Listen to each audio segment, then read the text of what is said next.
Nowadays, it seems to have become a trend to always mention uncertainty. For example, in speeches on various occasions, the first words of the guests are often how to adapt, how to change, etc. in the context of uncertain environment, uncertain trends, or uncertain development. But if you take a longer view and timeline, you will find that there are many things that are certain or destined, and you cannot change them even if you want to. For example, life, old age, illness, and death.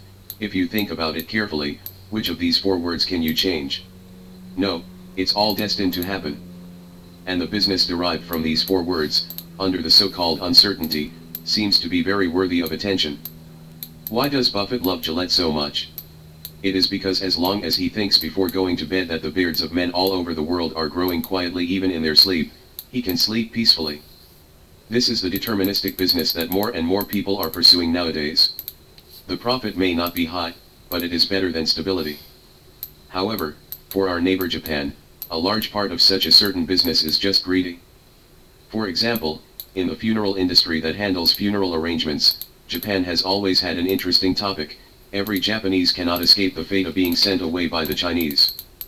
Especially after former Japanese Prime Minister Shinzo Abe was shot and killed in July last year, discussions on this topic have remained on the hot search list on Japanese social networks for a long time. Why?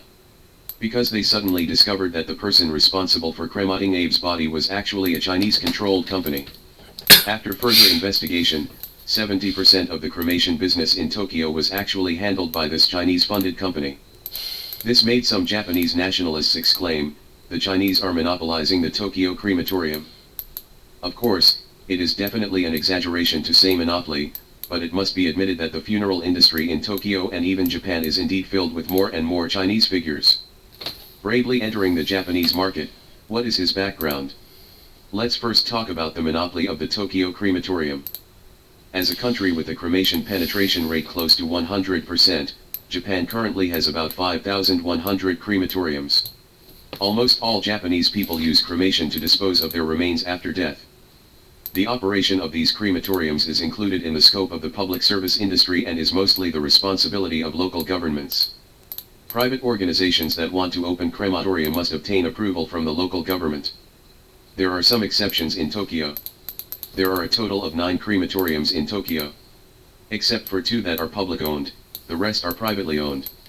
6 of these 7 private crematoriums are operated by the same company, Tokyo Bosen Co., Limited, hereinafter referred to as Tokyo Bosen.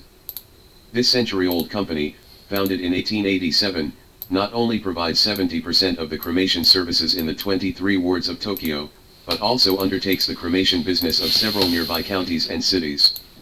The actual speaker of its parent company Guangzhitang is a Chinese, Luo Yiwen. Luo Yiwen. Luo Yiwen, who is he? He was born in Shanghai and graduated from Shanghai University of Finance and Economics. In 1989, during the honeymoon period of China-Japan diplomacy, many Chinese went to Japan to hunt for gold, and Luo Yiwen was one of them.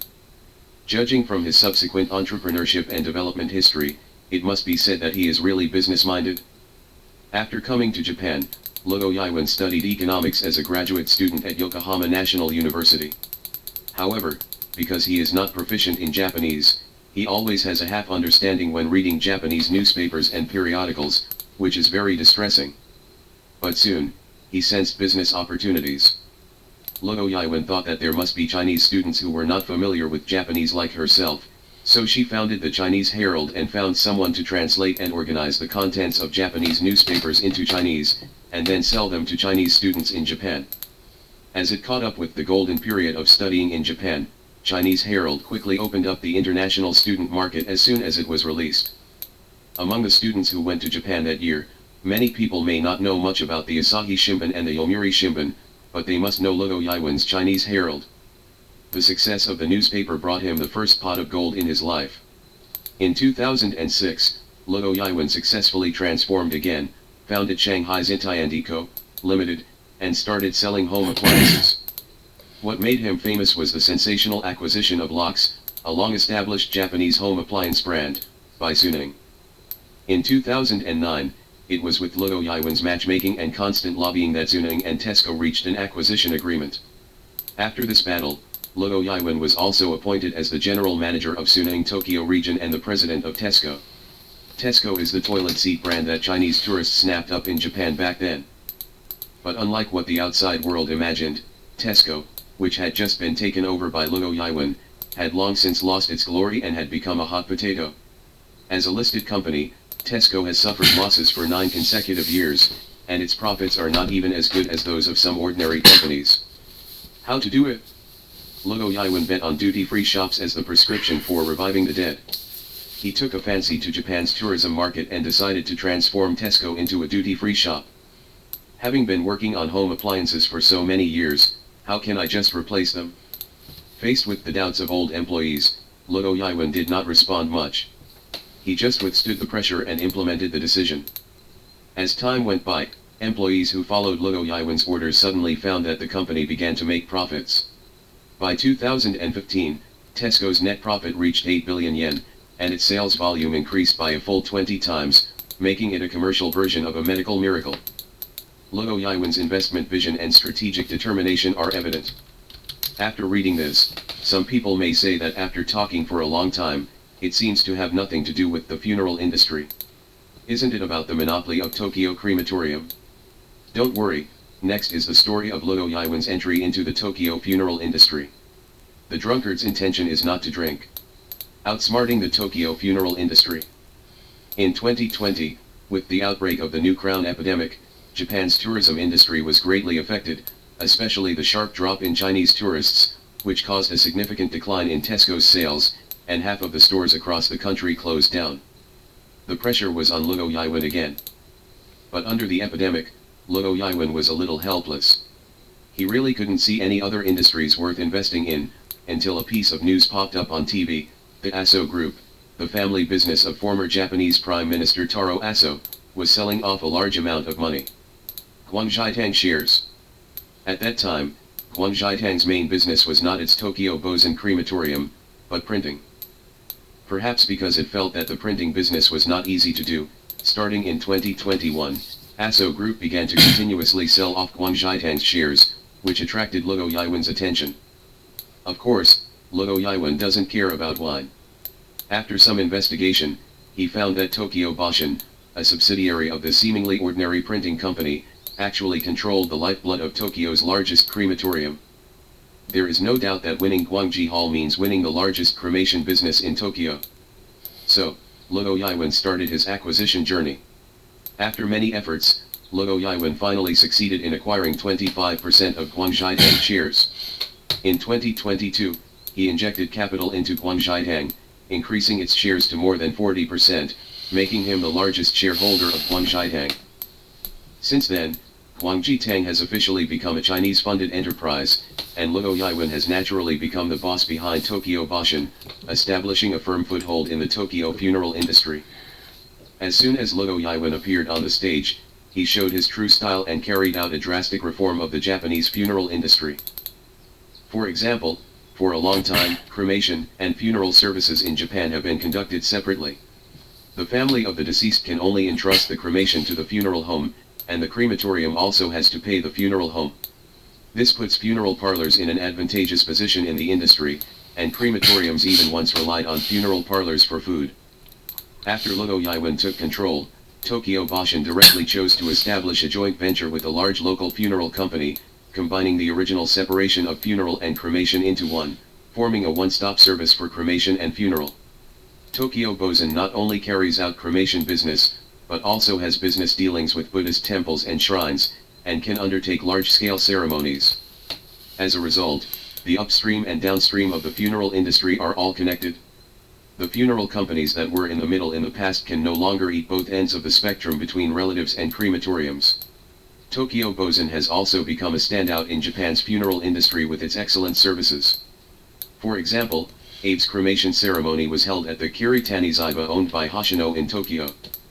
Data shows that in 2022, Tokyo Boshin sales reached 9.3 billion yen, approximately RMB 450 million, and its net assets reached an astonishing 33.5 billion yen, approximately RMB 1.7 billion. Judging from the realistic conditions of Japan's land shortage and the almost irreversible superaging society, Tokyo Boshin will hardly have any competitors in a short period of time. At least in the Tokyo funeral industry, its position as the leader can rest easy. Seeing such a large amount of money being made by a Chinese company, some Japanese people felt sour. They said that they will not be burned by a Chinese company, and at worst they will not go to these 6 crematoriums. But frankly speaking, even if they don't go to Tokyo Boshin or go to a Chinese-controlled company, the Japanese may not be able to avoid China no matter what they do when it comes to making arrangements for their funeral. For example, coffins and tombstones that no one can live without. Kaoxian, holding Japan's coffin for freedom. In fact, long before Chinese capital entered the Japanese funeral industry, Chinese funeral products had already penetrated the capillaries of the Japanese funeral industry. Statistics show that 90% of coffins, 80% of memorial tablets and 60% of urns in Japan come from China. For example, Cao County, a first-tier city known as the center of the universe, and Beijing, Shanghai, and Guangzhou. 2 years ago, a magical brainwashing sentence 666, Kaoxian County, has, Shandong, my baby made this small county in Shandong instantly become an internet celebrity city. Although many of the names are just a joke, in some specific industries, the prosperity of Kaoxian County is real, such as the coffin manufacturing industry. In Kaoxian County, there are more than 2,000 companies engaged in coffin export alone, with tens of thousands of upstream and downstream employees, and an annual output value of more than 10 billion. It can be said to be magnificent. Kaoxian County's ability to build coffins into a pillar industry has an inseparable relationship with Japan. In Japan, the coffin has always been considered the last gift to the deceased and must be indispensable no matter what. The coffin must be burned together with the coffin during cremation. So unlike us, their requirement for the material of the coffin is not that it will last for thousands of years, but that the skin should be thin and easy to burn. Otherwise, it will not only waste fuel, but also extend the cremation time in disguise, resulting in long queues. The Paulownia coffin is the best choice. It is not only flammable, light in weight, not easy to deform, and has a very small smell when burning. However, for a long time, Japan's Paulownia coffins have been mainly imported. A coffin made of Paulownia often costs 1 to 2 million yen, which is 50,000 to 100,000 yuan when converted into RMB, which is very expensive. For Kaoxian County, this is undoubtedly a huge business opportunity. The water and soil in Kaoxian County are particularly suitable for the growth of Paulownia trees. It not only has high yield, but also matures very quickly. Therefore, since the 1980s, Kaoxian County, which is backed by big trees for shade, has started the process of processing Paulownia wood furniture and handicrafts. Beginning in 2000, when Kaoxian coffins, which feature high quality and low prices, were exported to Japan, they instantly conquered the middlemen in the Japanese funeral industry.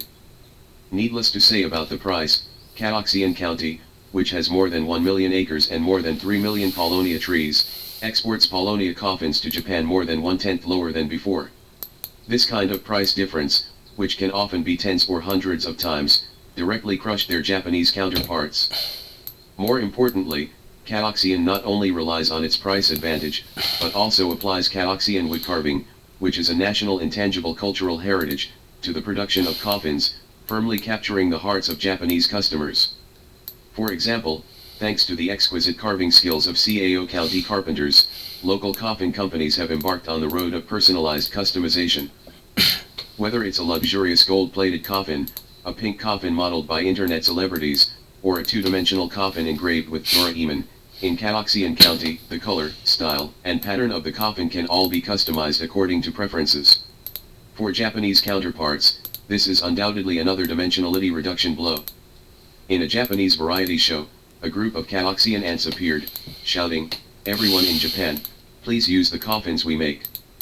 Not only that, in order to better understand the needs of customers, Kaoxian people will regularly organize teams to go to Japan for investigation. Some bosses will even send their children to study in Japan, and take care of the family business after returning home, becoming a real coffin second generation. At that time in 2019, news was circulating on the internet that a Cao County coffin shop owner used 8 online stores as a dowry to select a son-in-law for his daughter online. The selection criteria are also very simple. It doesn't matter if you don't have a house, a car, or a betrothal gift. You must be able to afford Japanese language and cross-border e-commerce in order to inherit this fairly acceptable family business in the future. I have to say, this is called professionalism. Nowadays, many savvy Chinese people have sensed the huge business opportunities in the Japanese funeral market from Kaoxian and the second-generation coffins. Because the threshold is low and investment is low, some Chinese students in Japan have begun to switch from their majors to the Japanese funeral industry. These one-stop services started by Chinese partners have established themselves in Japan and are well received for their professional attitude and low fees. Huiyin Tombstone. Send the Japanese last journey. If Chinese-funded enterprises entered the crematorium in Tokyo because they have taken a fancy to the Japanese funeral industry market, and Shandong Kaoxian County exported coffins to Japan to take advantage of its raw materials and technology advantages, then in the one-stop funeral service, after cremation and coffins, the tombstones are indeed made by the Japanese after they were asked to be made in China. Another Chinese county that helped the Japanese was Huiyin County in Fujian Province. This county under the jurisdiction of Quanzhou City is responsible for more than 90% of the tombstone manufacturing in Japan. There are more than 800 tombstone stone processing companies, employing nearly 100,000 people, and the annual output value exceeds 30 billion. How important are Huiyin tombstones in Japan? For example, at the beginning of 2020, major stone carving factories in Huiyin were shut down due to the epidemic. A Japanese stone shop that had long purchased local tombstones ran out of ammunition and food and had no goods to sell. In the end, there was a tragedy where deceased customers queued up to wait for the tombstones. Perhaps it was too abstract, and even TV Asahi couldn't help but report it. Someone here may ask, tombstones don't require a lot of wood like coffins. Even if Japan is short of resources, at least there are always stones. Why do even tombstones have to rely on imports? There is no other reason than his superb skills. Like Kaoxian wood carvings, Huiyin stone carvings are also national intangible cultural heritage. So far, Huiyin stone carvings have a history of more than 1,600 years and are the largest, most technologically advanced, and most complete stone carving export base in China. In 2015, Huiyin was also awarded the Stone Sculpture Capital of the World by the World Crafts Council, and its tombstone production capacity is the strongest on the planet. How good is Huiyin stone carving craftsmanship? Let's put it this way, if the joints of the stone sculptures of the same industry are less than 1 centimeter, they are already very good. The joints of the stone carvings made by the Huiyin people can be less than 1 millimeter. For Japan, which has always paid attention to funeral rituals, tombstones are not simply engraved with a few words, but also have to be engraved with graphics and patterns. The fonts also have strict requirements. Ordinary stone processing plants simply cannot satisfy the Japanese. For those who demand gorgeous and beautiful tombstones, Huiyin tombstones with exquisite craftsmanship are the best choice. Of course, Huiyin is not only using such excellent carving technology to make tombstones. In fact, many of the monuments and stone carvings we are familiar with are all made by Huiyin people.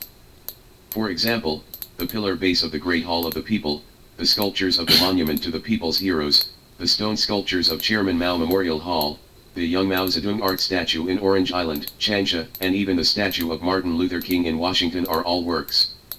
Looking at it this way, from cremation to coffins to tombstones, Japan's funeral industry is indeed one-stop covered by the Chinese. Seeing this, a small group of Japanese who believe in conspiracy theories said that this was revenge from China. Of course, many more people lamented. Whether you like it or not, the last leg of your life is destined to be sent away by the Chinese. Conclusion.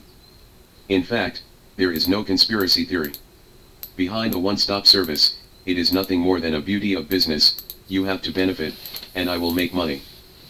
And if we have to analyze something from a deeper level, what we want to say is that the story of China's entry into Japan's funeral industry undoubtedly points a clear path to the protection, promotion, and progress of intangible cultural heritage such as Kaoxian wood carvings and Huiyin stone carvings. Only by commercializing the precious cultural and spiritual food left to us by our ancestors as soon as possible, allowing people who inherit the intangible cultural heritage to eat well, and providing sufficient material incentives can these cultural heritage be best inherited and no longer be shelved on the shelf. Endangered craft. In this way, more Chinese people can live a good life with their own hard-working hands and create more economic miracles like Kaoxian County, which transformed from a poor county into a model county. Of course, For Japan, no matter how it feels, cooperation with China in the funeral industry may indeed be the best choice. After all, when it comes to sending the Japanese on their final journey, perhaps no one is more serious and motivated than the Chinese.